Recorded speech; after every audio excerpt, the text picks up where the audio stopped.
This is Changemakers with Katie Gore, finding the right solutions for the affordable housing community. This week's Changemaker is Lindsey Reames, the Executive Director of the Grand Rapids Housing Commission. Lindsey has over 30 years of experience in affordable, subsidized, and public housing administration. Prior to Grand Rapids, Lindsey served as the Deputy Assistant Secretary for Field Operations to the Department of Housing and Urban Development. During her decades in management positions, Lindsey has gained hands-on experience and provided oversight and technical assistance to help numerous housing authorities overcome challenges. Lindsey, welcome to the podcast. Thank you. Great to be here. It's a pleasure to have you here in this forum. I usually like to start by just having you walk us through personally what led you to affordable housing, how your progression has gone, and just really take us through your journey here. So I don't think most of us who end up in affordable housing ever anticipated that we were going to start our careers in affordable housing. But if you have a passion for serving people, it just hooks you in from the very beginning. So I actually started my career at HUD in a very low capacity job while I was still in college to support myself. And so early on, you graduate from college and you think, okay, now I'm going to get a real job. And HUD was just so generous and kind to me with personal and professional development over the years that I had lots of opportunities to continue to learn and grow and move up the chain and do exciting things. And I just became a huge advocate and developed this great passion for affordable housing and just serving people.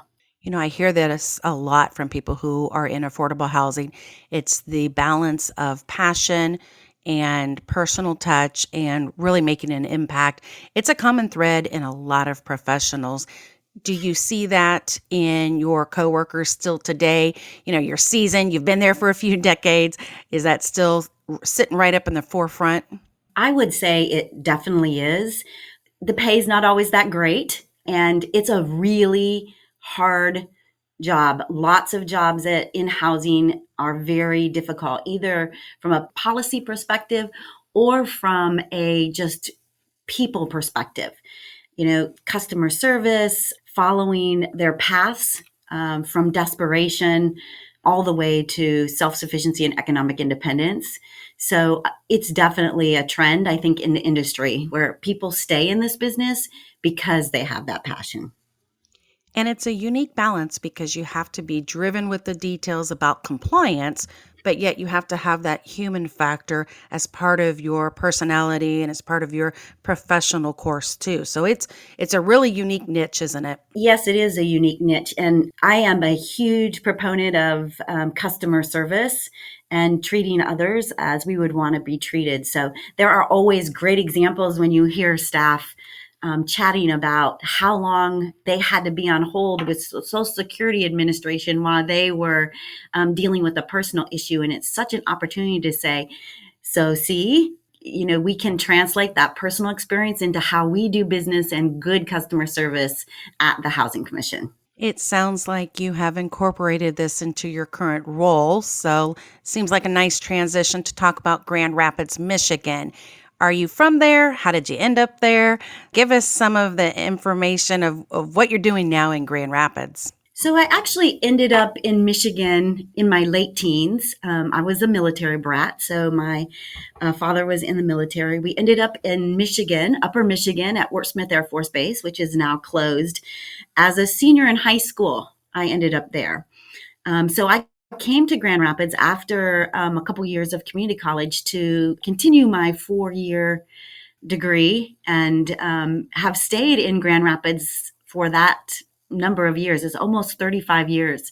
So even while I was working DC-based jobs, I traveled pretty significantly. So we never moved the family. So I commuted a lot. So Grand Rapids has been home for about 35 years. What is Grand Rapids known for? I've been there a couple of times, but I'm not sure all of our listeners have. So I want you to just give a nice shout out for Grand Rapids. Tell us a little bit about it, and then we'll segue into the affordable housing challenges there.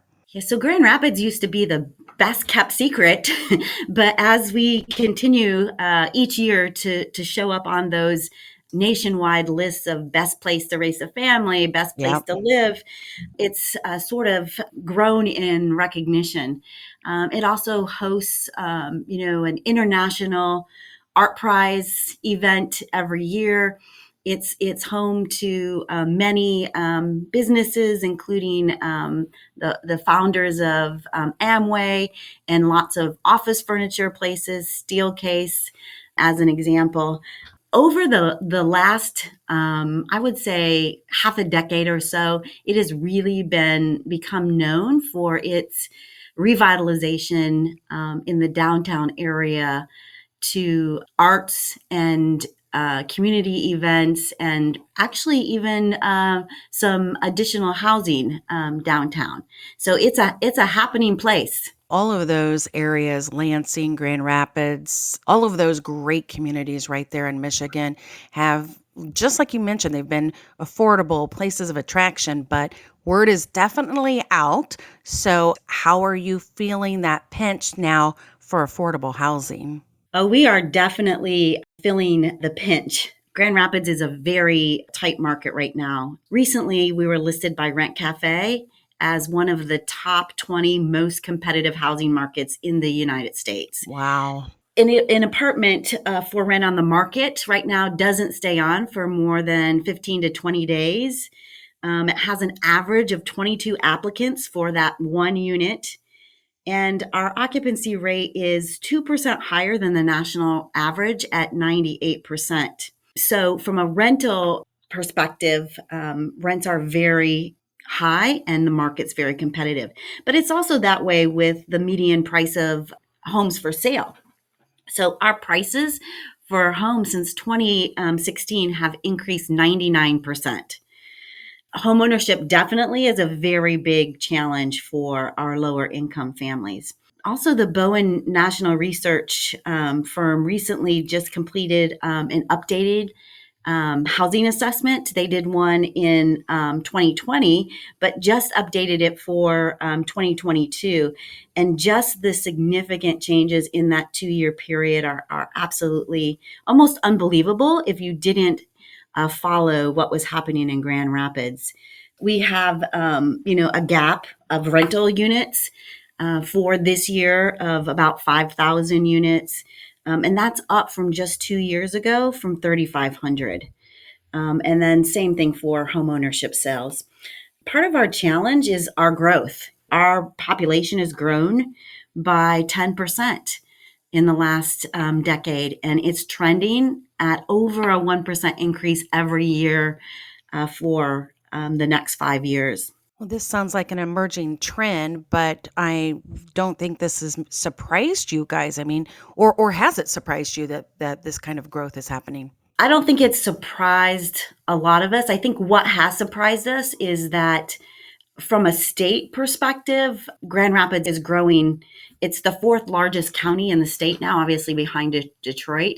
But while other communities have stagnated growth or declines in growth, ours continues to grow.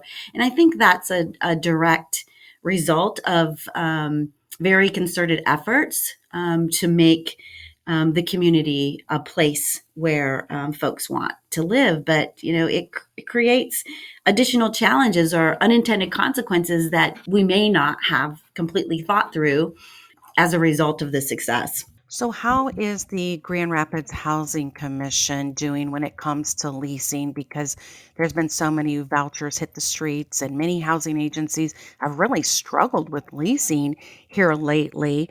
It's been a big focus of HUD initiatives, and we're starting to see oversight as well.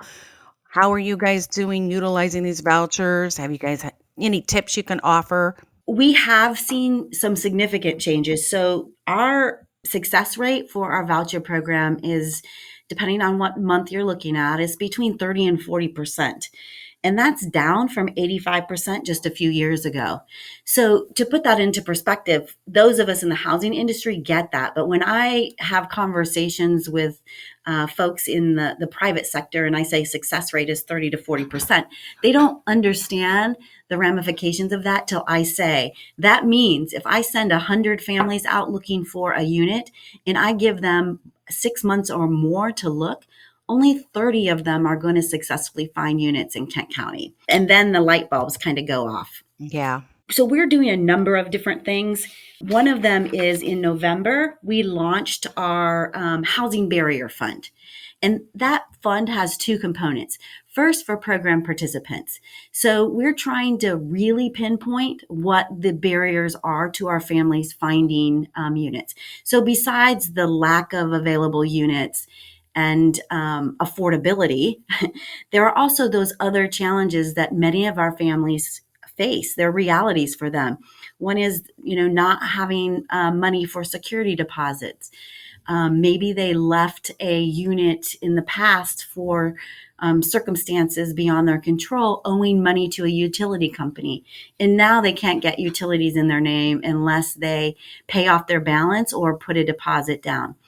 It could be a barrier related to appliances. Recently, we had a participant whose unit was all ready to go, all the paperwork, they're ready to move in, but the unit didn't have appliances. They were tenant-provided appliances, which we know creates a significant challenge for the families we serve to now have to find funding for appliances. So this barrier fund helps address any barriers that our program participants might have with being able to be housed, to address those barriers and get them housed. The second component of the fund is a landlord incentives program. And so we're providing landlord incentives for brand new landlords who have never participated in our program, for those who are returning, who may have left for whatever reasons.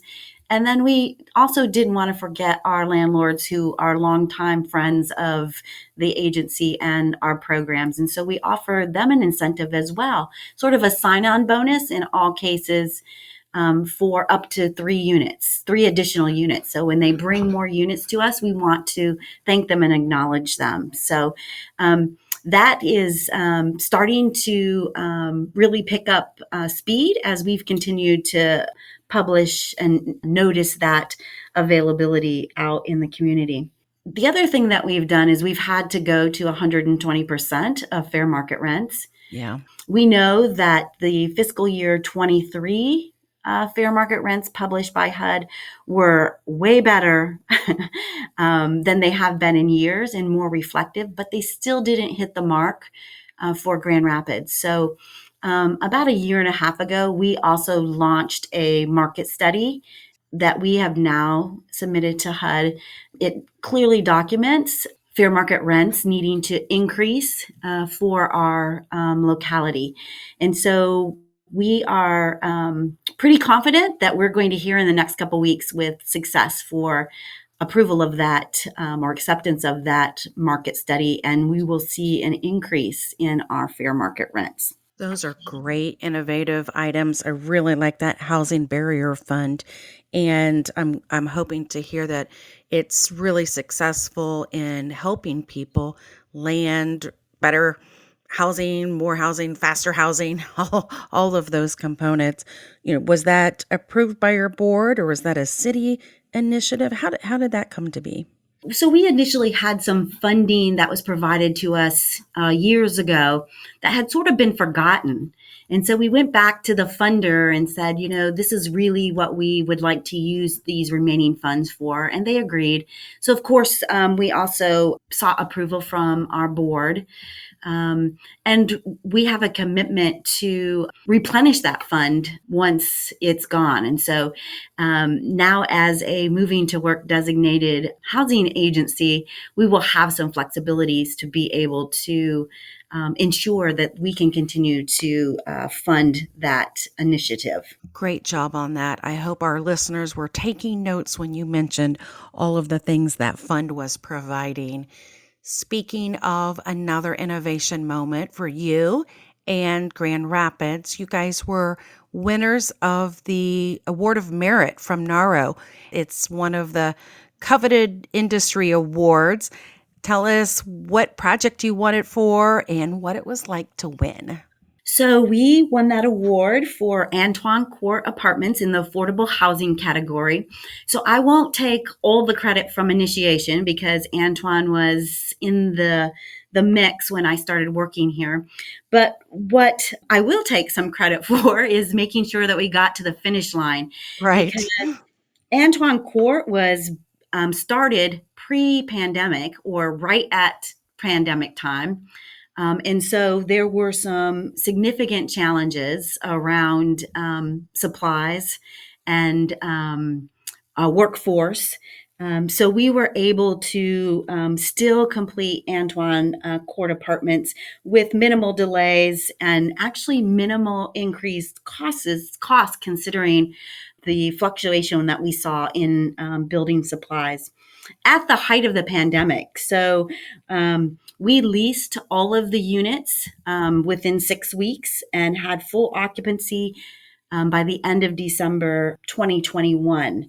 So that was quite a feat. There were a little bit of delays with construction, so that meant we just had to really be on our game to get everything leased very quickly. So we were really excited about Antoine Court. It was, the first new development that Grand Rapids had opened in about 4 years, and it's 50 units. It preferences veterans, but it also has 18 units of permanent supportive housing, which targets chronic homeless individuals.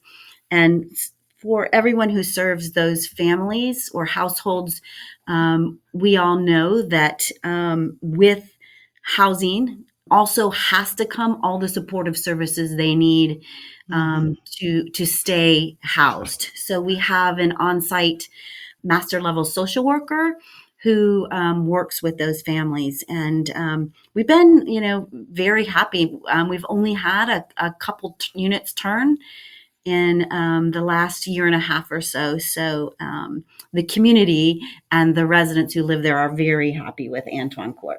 Excellent. I can see why it won the award.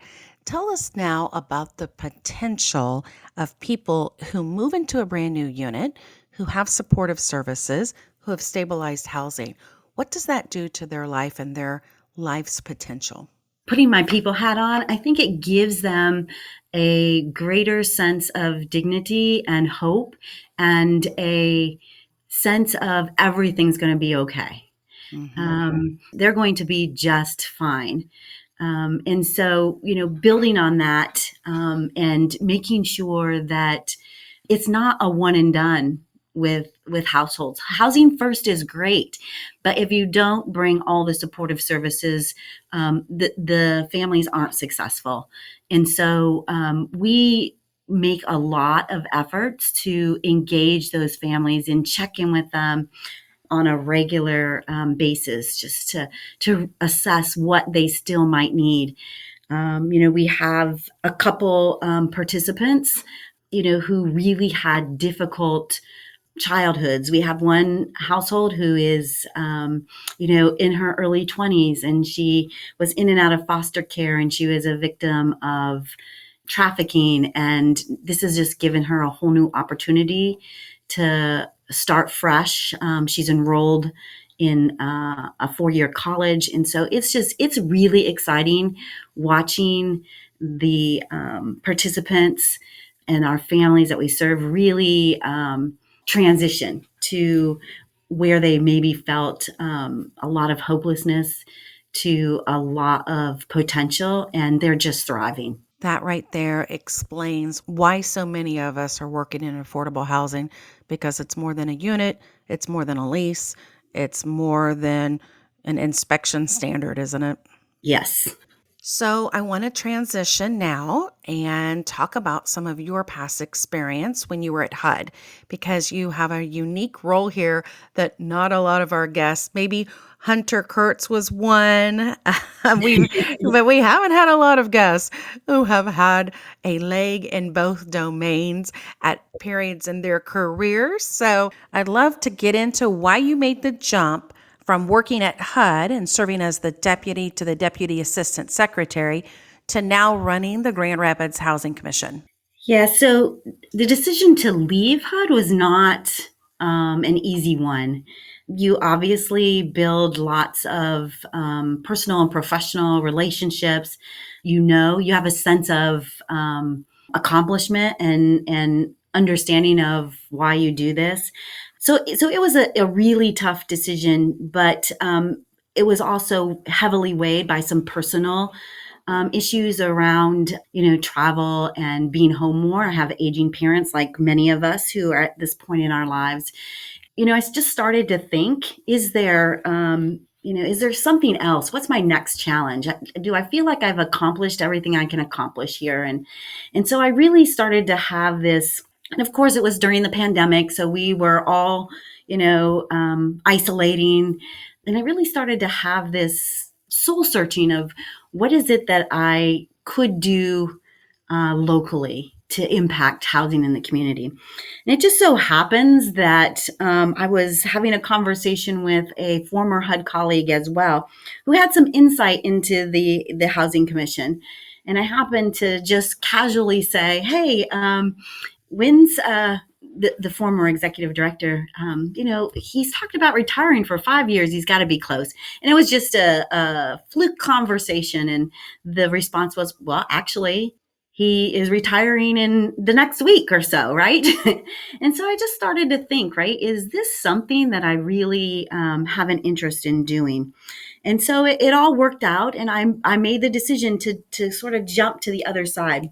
I will say that it wasn't a huge transition for me, because for the last 20 years at HUD, I've really mostly worked with initiatives around the recovery of troubled and at-risk PHAs.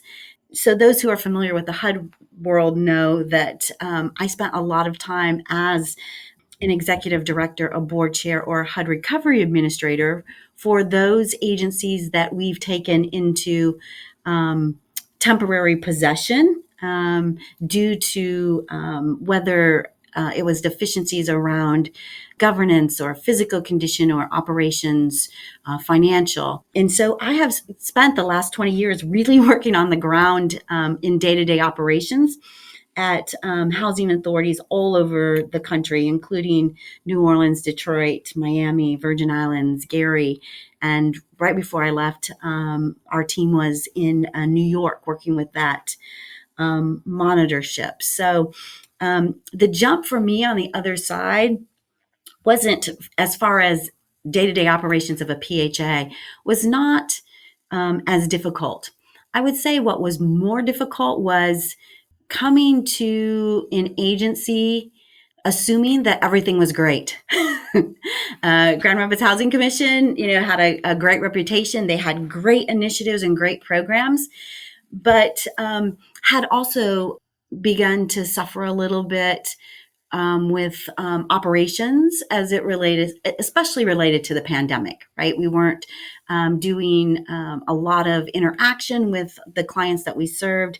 And so I think I was more surprised by the level of work that goes into day-to-day operations at a PHA I'll say post pandemic.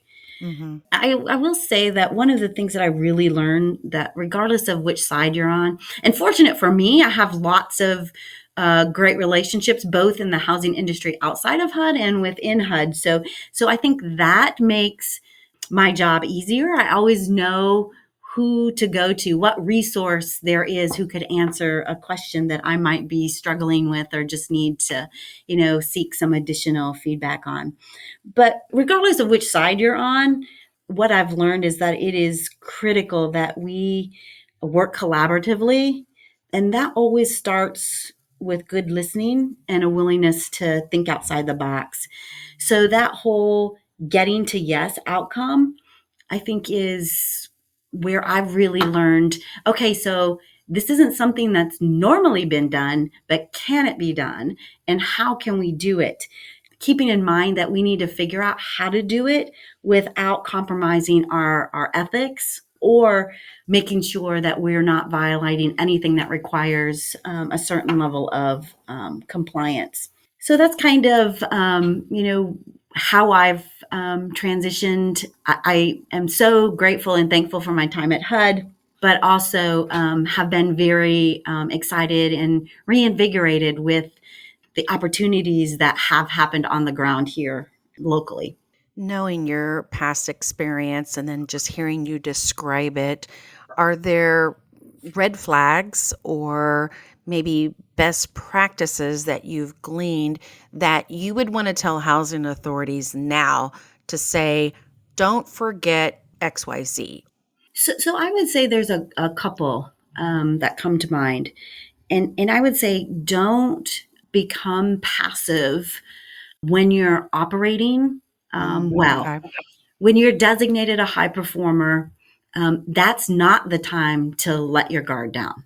That actually is the time to raise them even higher, right? And to think about, now I've kind of mastered this, or we're in a good place now. Where else do I go to continue to enhance the lives of the people that we serve and to put the agency in a better place to do more things, whether that's financially or staff driven operationally.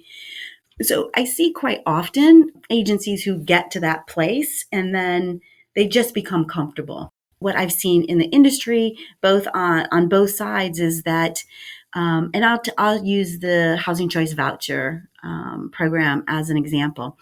You can operate for a number of years under the radar at what you think is a very high level. But that program in particular, when you fall off the cliff, you take a nosedive hard, fast. And so letting your guard down, potentially leads to some times of uncertainty and surprise. So always making sure that you're developing, I call them dashboards here, that you need to make to monitor the outcomes, to make sure that you're tracking all of those key indicators. So I think that's really important is, and on both sides of the house, right? On your asset management side, as well as your housing choice voucher side. The other thing that I think is really critical is that whole saying, right? Like there's never a dumb question. And we always think that's sort of funny, but it's true. And so making sure that you're asking your peers, your colleagues, others in the industry, right? Sharing best practices, talking about what's worked for them, what hasn't worked for them, and why. And when they face challenges, how do they overcome those adversities? And just really making sure that that networking mechanism is in place. And third, I think, which is also really important, which is very easy to do because we know what comes out of our state agencies, what comes out of HUD, what comes out of other government entities that we're working with on a regular basis are lots of pieces of information. So the regulations, the notices, the notice of funding availabilities, all of that stuff, making sure that you're staying on top of that and not letting your guard down and missing something from a compliance perspective. Those are all really good ones. And I couldn't pass this opportunity up. Speaking of staying on top of regulations, do you want to comment on Inspire and HOTMA as it's coming down the pipeline? Do you dare to comment on that? So I will say that I think HOTMA provides us with some great opportunities. Now, it's true that there's a lot of criticism around the length of time that it often takes HUD to provide final guidance or regulations on stuff that appropriation language and things like that, where Congress has sort of mandated some changes. And it's very easy to be critical on either side of delays or disagreements.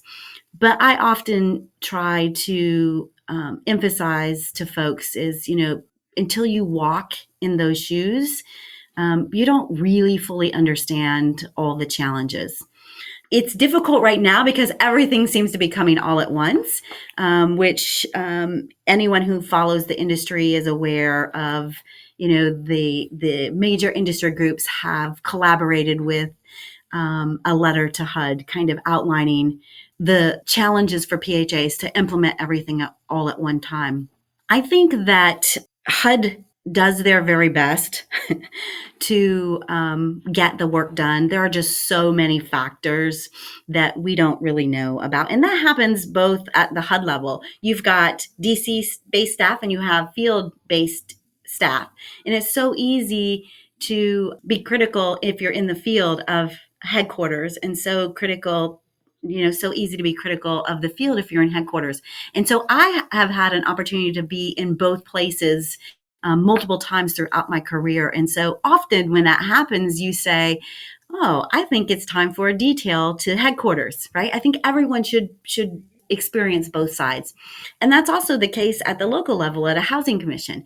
So I have an asset management team who handles our day-to-day operations at our owned and managed properties. And then I have our housing choice voucher program staff. And it's so easy, again, for each of them to point fingers and to think that their work is harder than the others. And the best way for anyone to fully comprehend the challenges that each face is to send them to the opposite place for a period of time. And I call those stretch assignments or developmental assignments. I sort of have this reputation of when that word sort of enters my mouth, there could be a group of, or exits my mouth, there could be a group of 10 of us talking, and suddenly everyone's gone except for the person I was talking to. So yeah, I think this too shall pass. It's all intended to get us to a better place. So just trying to bear with the timelines, the crunches, and understanding each other's roles and responsibilities, I think we'll get there. It's a little difficult to have such a regulatory overhaul coming out of what so many properties just experienced, where they were having to be more than, housing authorities and property managements. They were doing all of these supplemental resident services and just making sure that people were well and had access to services, but then also the big push for leasing. So it's kind of like everything all at once, regulation changes, like after this huge monumental effort the last 3 years, timed with new vouchers, timed with extra leasing, timed with tight markets. And no wonder our industry right now is just, their eyes are all googly right now as they're trying to juggle all of this. So definitely a common theme throughout the industry. But like you said, we're disseminating what it is, what it means. Several draft versions were out there, so we've known it was coming, and just kind of implementing it in a planned type of dynamic. I know that there's some requests to kind of have this phased in a little differently, so everybody's tracking to see what's going to happen on that as well. Speaking of compliance, and really, performance, what we've been talking about here, anything specific that you have really overcome while you've been at Grand Rapids here that you kind of looked at it as a hard obstacle and you said, wow, okay, this is more than the day-to-day overcoming. Anything you want to share with us, how you've overcome and looked on the other side of this to say, yeah, we did this? I think some of our biggest challenges are still to come. So one of the, I think, focuses for me was just updating policies and procedures, making sure that, we were in compliance with procurement, with conflicts of interest, with, anything that may not have been updated in our admin or ACOP plans.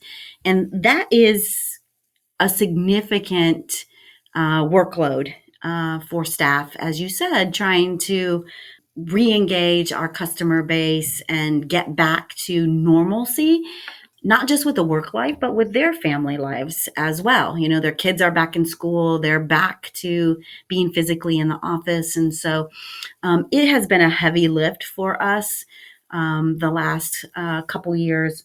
I also will say that I'm appreciative of staff, because despite 30 years, I still have lots of energy and ideas for how we do things better or do more. And so they've been very patient. And I often say, well, next week's going to slow down, right? Or next month, we just got to get through this. And next month's going to be a lull time. And they all look at me and roll their eyes and like, no. Yeah. You will find something else for us to do.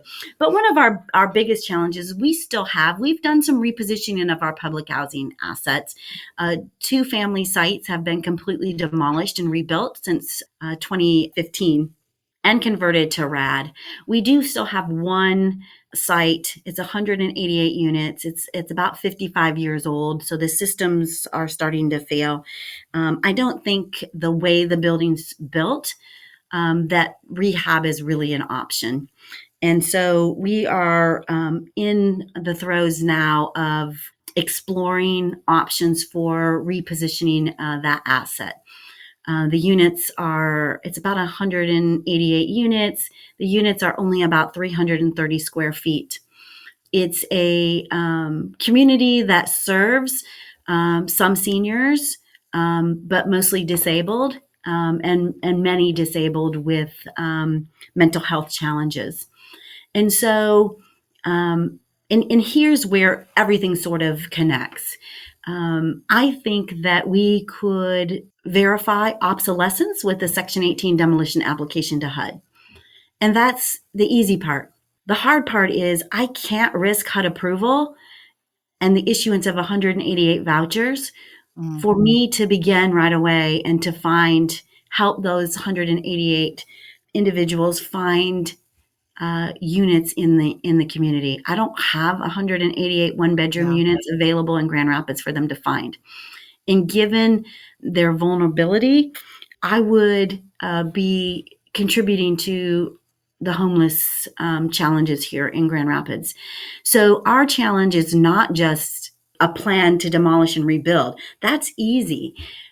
Finding the funding may be a little bit more challenging, but just making sure that we're considering the well-being of that population is what weighs more heavily on us as a challenge. And so we first have to step back and say, who can we partner with? Who's building new units to maybe transfer assistance or to house some of these families? Can we build something new? Can we acquire a extended stay hotel that's for sale in the area as a temporary measure to accelerate demolition and rebuild and get them back to the property in a shorter period of time? So that's one of our major challenges right now, is just really working through the repositioning of that asset. On the HCV side, we're really focused on assisting more families. And again, that's a challenge because you only have so many units. So we're really exploring and reaching out to our other affordable housing, and not even affordable housing, some of our market rate housing communities, and really encouraging consideration of project-based vouchering some of the units. So those are some of, I think, the challenges for Grand Rapids that we're really focused on. It was announced a few months ago that Grand Rapids was among one of 18 other housing authorities across the U.S. to pilot an asset building cohort to HUD's Moving to Work program. How is that coming along? As part of the asset building cohort for our MTW designation, we opted to put forth a agency developed program versus one of the standard options under that cohort. And we tried to think about how do we impact whole households? So not just the head of household, but how do we impact whole households? So we have developed our asset building program as a savings account program. And we are going to start with a small number. We're going to start with just 25 families, but we are going to deposit, and we'll select them randomly, but we're going to deposit into their account $50, a savings account, $50 every single month for 2 years. But we're not going to stop there. So we've also added a match component. So besides that $50 a month for 2 years, we are going to match anything they deposit themselves up to an additional $1,000 a year. So when we were putting this together, we said, so how else can we impact the household? Yes, that's potentially an emergency fund that doesn't put them in a situation of, do I pay my rent or fix my car this month so I can keep getting to work? So we added a component to any household who selected to participate in this.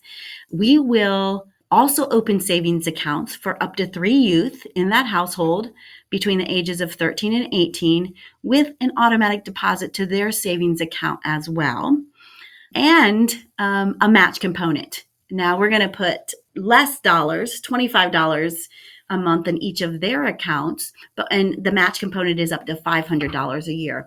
But such a great opportunity for the head of household to model this behavior, but then also to let the youth practice behaviors that take them into adulthood. So we're really excited about it and anxious to get started. So that's our asset building program. And then, we have some other flexibilities that we're asking HUD to implement in our first year. Do you have early data or projections or predictions on how you think this is going to play out and how you're going to be able to demonstrate success?